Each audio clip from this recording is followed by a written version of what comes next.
ये कहानी मैं गरिमा के पॉइंट ऑफ व्यू से बताने जा रहा हूँ। ये बात 2017 के जुलाई महीने की है। मैंने तब दिल्ली यूनिवर्सिटी के फर्स्ट ईयर में बीए की पढ़ाई के लिए एडमिशन लिया था और मैं अपना सामान लेकर कॉलेज के हॉस्टल में शिफ्ट हो रही थी।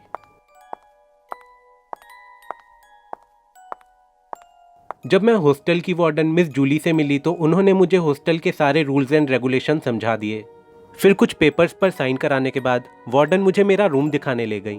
मेरा रूम नंबर 14 था और वो सेकंड फ्लोर पे था। वार्डन ने मुझे बताया कि मुझे कुछ दिन के लिए उस रूम में अकेले ही रहना पड़ेगा जब तक और लड़कियां हॉस्टल रहने नहीं आ जाती।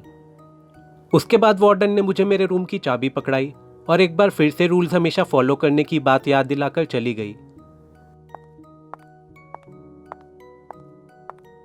वार्डन के जाते ही मैं अपना सामान उठाकर मेरे रूम में एंटर करने ही वाली थी कि तभी मुझे पीछे से किसी की आवाज़ आई। Hey! मैं पीछे मुड़ी तो मैंने देखा कि मेरे साइड वाले रूम से एक लड़की मेरी तरफ देखते हुए मुझे हाय कर रही थी। वो लड़की दिखने में फ्रेंडली लग रही थी, इसलिए मैं उसके पास गई और मैंने उसको हेलो बोला। मैंने उस लड़की से कहा, हाय, मेरा नाम गरिमा है और तुम्हारा नाम क्या है? तभी वो लड़की मुझसे बोली, मेरा नाम स्मृति है और बताओ, क्या तुम्हें हमारा हॉस्टल पसंद आया? तभी मैंने उससे मजाक करते हुए कहा, हॉस्टल तो अच्छा है लेकिन यहाँ की वार्डन शायद हमको बिल्कुल भी मज़े नहीं करने देगी। और ये सुनकर हम दोनों ज़ोर ज़ोर से हंसने लगे। जल्द ही स्मृति और मैं एकदम पक्कम पक्के वाले दोस्त बन गए। हम हर वक्त एक साथ ही रहते थे। लाइब्रेरी में एक साथ पढ़ाई करना, जिम में एक साथ वर्कआउट करना और थक जाने के बाद मज़ेदार गप्पे मारना, कॉलेज के कैंपस में इधर उधर घूमना और बैठ करके यहाँ वहाँ की बातें करना। स्मृति को पाकर तो मुझे ऐसा लगने लगा था जैसे कि मुझे मेरे कुंभ के मेले में बिछड़ी बहन मिल गई हो। हमारी दोस्ती इतनी पक्की हो गई थी कि अब तो कभी वो मेरे कमरे में तो कभी मैं उसके कमरे में जाकर सो जाते थे। एक शाम मैं अकेली अपने कमरे में थी और मैं अपने फ़ोन पे कभी इंस्टाग्राम तो कभी फेसबुक चलाकर टाइम पास कर रही थी। तभी अचानक मेरे फ़ोन की घंटी बजने लगी। मैंने देखा कि यह हमारी हॉस्टल की वार्डन का फ़ोन था। मैंने तुरंत ही फ़ोन उठाया और कहा, hello ma'am, a very good evening to you. तभी वार्डन ने भी मुझे गुड इवनिंग विश किया और मुझसे बोली, गरिमा, दरअसल मैं तुमसे मिलकर कुछ बात करना चाहती हूँ। मैं थोड़ी कंफ्यूज हो गई और सोचने लगी कि ऐसी क्या बात हो सकती है जो वार्डन मुझसे मिलके करना चाहती हैं। मैंने उनसे फ़ोन पर ही पूछा, क्या हुआ मैम, आप किस बारे में मुझसे बात करना चाहती हैं? तभी वार्डन ने मुझसे कहा, दरअसल कुछ लड़कियां हैं जो मेरे पास आकर मुझे तुम्हारे बारे में कुछ बता रही थी। उसी टॉपिक पर मैं तुमसे बात करना चाहती हूँ। ये सुनकर मुझे बहुत हैरानी हुई और मैंने सोचा, मैं तो एक नॉर्मल सी लड़की हूँ जिसका किसी से भी कुछ लेना देना नहीं है, तो ये वार्डन को मेरे बारे में कौन लड़कियाँ शिकायत लगा रही हैं? मैंने वार्डन को कहा, ओके मैम, आप वेट कीजिए, मैं बस अभी थोड़ी देर में नीचे आती हूँ। मैं नीचे जाने से पहले स्मृति के पास आई और उसको बोली, अरे यार, मेरे साथ एक बार वार्डन के पास चलना, पता नहीं कुछ लड़कियों ने उनको मेरे बारे में क्या शिकायत लगाई है। तभी स्मृति ने मुझसे कहा, अरे अभी मैं बहुत बिजी हूँ, मुझे कल एक हिस्ट्री असाइनमेंट जमा करना है और अभी मुझे बहुत काम है।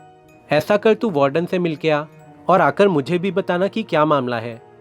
मैंने स्मृति से कहा, ठीक है, चल तू अपना काम कर, मैं ही बात करके आती हूँ वार्डन से। उसके बाद मैं अकेले ही नीचे वार्डन से मिलने चली गई।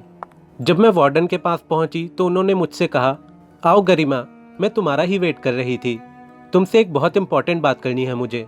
आओ हम दोनों सोफे पर बैठकर बात करते हैं। जब मैं और वार्डन सोफे पर बैठे तो वार्डन ने मुझसे कहा, गरिमा, क्या तुम्हें हॉस्टल में कुछ परेशानी हो रही है या फिर तुम्हें कोई मानसिक तनाव है जो तुम्हें अंदर ही अंदर खाए जा रहा है? वार्डन के ऐसे अजीबोगरीब सवाल सुन के मैंने वार्डन से कहा, नहीं मैम, ऐसा तो कुछ भी नहीं है, लेकिन आप मुझसे ऐसे सवाल क्यों कर रही हैं? और वो लड़कियां कौन हैं जो आपको मेरे बारे में गलत चीज़ें बोल रही हैं?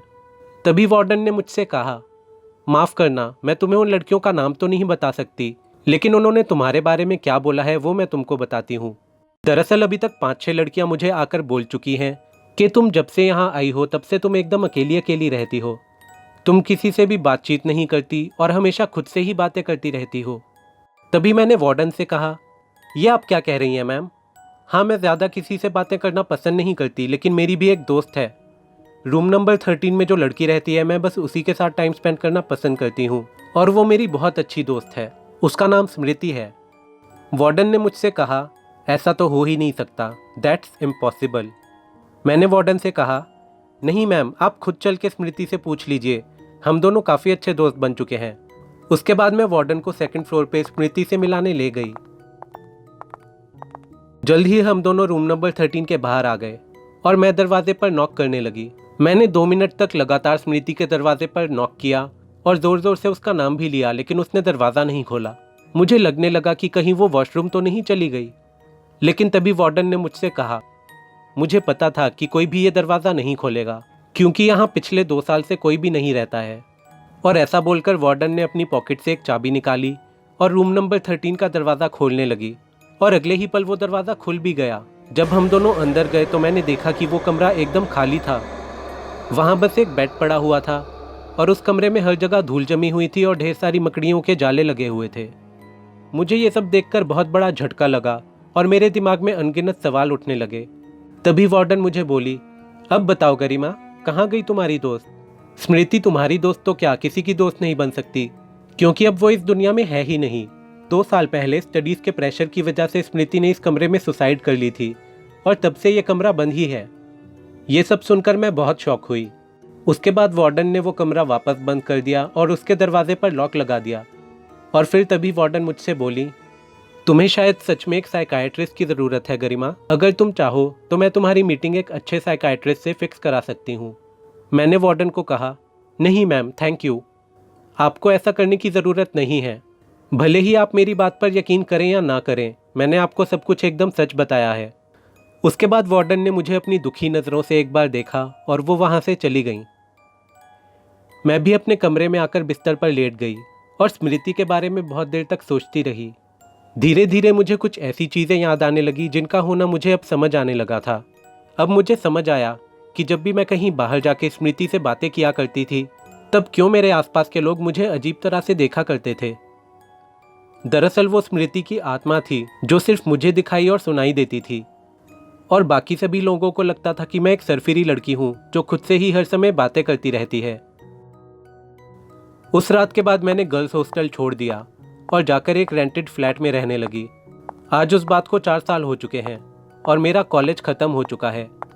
अब मैं बेंगलोर की एक कंपनी में जॉब करती हूँ, लेकिन कभी कभार अचानक ही मुझे गर्ल्स हॉस्टल में बिताए वो दिन याद आ जाते हैं और मैं याद करने लगती हूँ उन पलों को जब एक आत्मा ने मुझे अपना दोस्त बना लिया था।